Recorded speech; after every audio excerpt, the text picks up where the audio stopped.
E bentornati a Liberamente, variazioni e scorribande qui su Radio Libertà.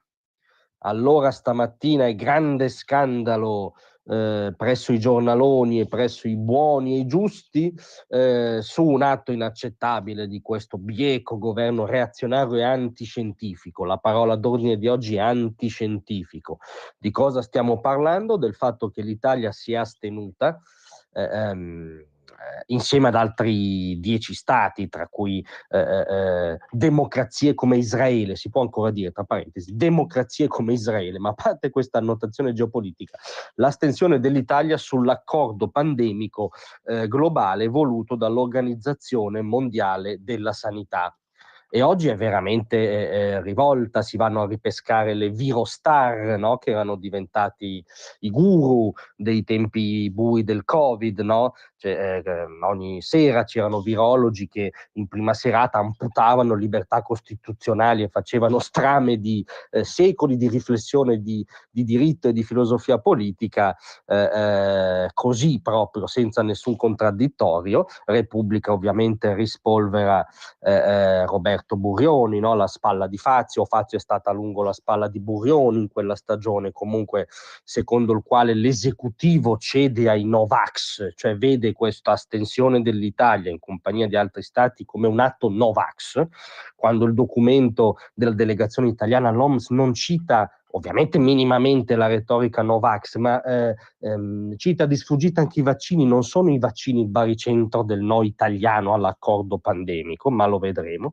La stampa invece va a ripescare Franco Locatelli, tra il 2021 e il 2022 coordinatore del comitato tecnico scientifico. Lo ricordate, in quella stagione il CTS era un gradino sopra la Trinità, no? Era un fornitore di dogmi indiscutibili, il quale dice che le scelte politiche devono basarsi sull'evidenza scientifica, come se questo voto o non voto del governo italiano sia stata una cosa contro la scienza, premesso che non esiste ovviamente qualcosa di dato per sempre monolitico e definito come la scienza, ma la scienza stessa con la S minuscola è un continuo percorso all'insegna del fallibilismo, all'insegna della possibilità che le ipotesi scientifiche siano falsificate, all'insegna dell'evoluzione continua. Questo no, l'epistemologia del Novecento, basta citare Sir Karl Popper, dovrebbe averlo acquisito.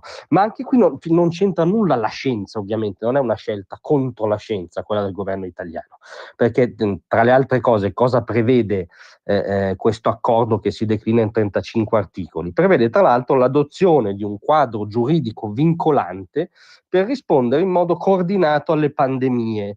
Qui sta il cuore del dissenso italiano, nel rifiutarsi di abdicare alla tutela del principio della sovranità nazionale nel determinare le politiche sanitarie, sovranità nazionale che è un valore diciamo a monte in una cornice di liberalismo, di costituzionalismo, è dallo Stato-nazione che sono nate tutte queste belle cose e che deve valere anche nel determinare le politiche sanitarie. Peraltro la delegazione italiana con la sua astensione ha espresso un dissenso ragionato e ragionevole, ha riconosciuto che il testo finale era migliore di quello iniziale, dove si prevedeva che gli stati nazionali fossero delle dépendance proprio dell'OMS, ma ha ricordato come l'accordo debba essere attuato nel pieno rispetto dei principi di proporzionalità e tutela dei diritti fondamentali, inclusa la protezione dei dati personali e delle libertà individuali.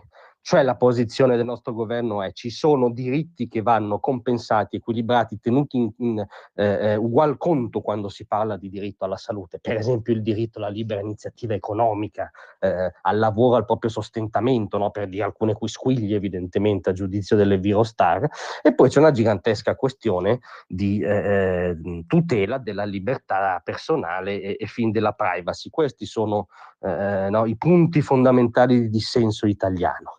Tra l'altro vorremmo sommessamente ricordare che non è che l'OMS sia un'entità scientifica asettica indiscutibile. Proprio parlando di pandemia, l'OMS si è rivelata tutt'altro che un esempio di efficienza e di distacco scientifico, ma spesso nei frangenti clou della pandemia l'OMS ha agito come succursale del regime cinese.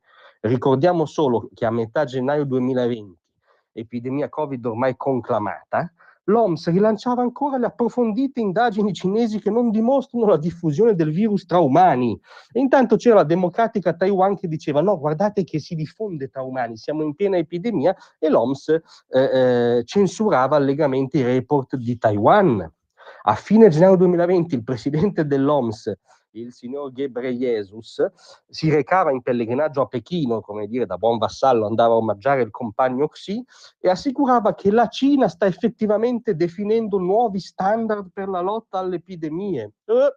Diciamo che in una prima fase l'OMS ha dato sponda al fatto che il regime sminuiva, occultava, insabbiava il diffondersi dell'epidemia. Quando questa cosa non è stata più possibile, l'OMS di nuovo ha agito come braccio della politica sanitaria del Partito Comunista, perché dall'occultare, diciamo, e lo sminuire ha fatto una virata a 360 gradi e si è fatta portatrice dell'ideologia del lockdown, a prescindere dell'emergenzialismo perenne, dell'amputazione allegre di tantissime libertà costituzionali, almeno in Occidente, del controllo pervasivo delle vite, dell'atomizzazione sociale, il distanziamento sociale come ideologia, cioè si è fatta portatrice del chiusurismo a oltranza, ma talmente a oltranza che ancora l'anno scorso raccomandava l'utilizzo delle mascherine, cioè nel 2024, perché appunto l'emergenza deve diventare la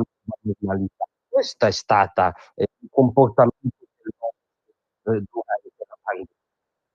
Quindi che l'Italia difenda la sovranità nazionale e si rifiuti di sdraiarsi su un'organizzazione che si è rivelata una succursale di Pechino, come ha detto Donald Trump, che è uscito dalla medesima organizzazione, francamente a noi pare solo una buona notizia.